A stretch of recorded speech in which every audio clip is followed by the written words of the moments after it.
Nauwi sa sakitan ang tangkang pagbawi ng mga magsasaka sa kanilang pinaupahang lupa sa Talisay City sa Negros Occidental. Giit naman ng mga tauhan ng nakaharap nilang security agency, nagpatupad sila ng maximum tolerance. May report si Eileen Pedreso ng GMA Regional TV. Umiiyak habang tila nakikipagbuno ang mga babaeng ito sa grupo ng kalalakihan na may mga hawak na patpat. Sa isang punto, hinampas ng babaeng ito ang isa sa kanila. Kita rin sa video na may nagpaulan ng mga bato sa mga lalaki. Ang gulo nangyari sa pagitan ng mga magsasaka kasama ang Agrarian Reform beneficiaries at mga tauhan ng isang private security group sa Talisay City, Negros Occidental.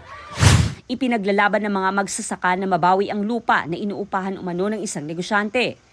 2002 daw nang nakipag-usap ang negosyante sa kanila para rentahan ang lupa sa loob ng isang taon matapos nilang matanggap ang Certificate of Land Ownership mula sa Department of Agrarian Reform.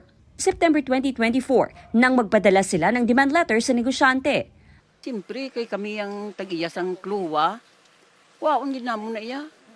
Kadako na isang serbisyo, kadako na isang kwarta nga nakuha sa 22 anyos ng pag-uyat niya sa amon duta.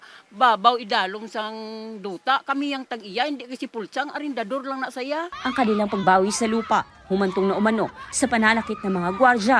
Nanugid dayon ang bata ko sa akon nga gintiyaan sa kuno kasuldang sang driver na akig man ko kay nga bayi tiyaan ang bata ko nagkuan dayon nagsulod nga ginkuan nila be ginpugos ang tatlo ka lugar mo nang isa ginsulok-sulok gid.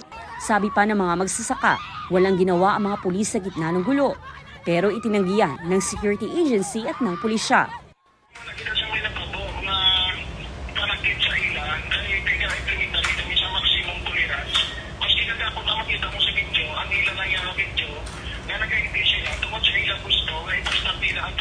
And when it comes to the issue, naging kadlawan lang sila sa mga pulis, kag wala ginbuligan, we are there, ma'am. And wala naton nakita on the act na allegedly ginsakit kag ginharas sila. Sinisika pa ng GMA Regional TV na kuna ng pahayag ang negosyante.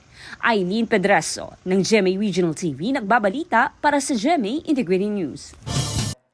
Huwag magpahuli sa mga balitang dapat niyong malaman.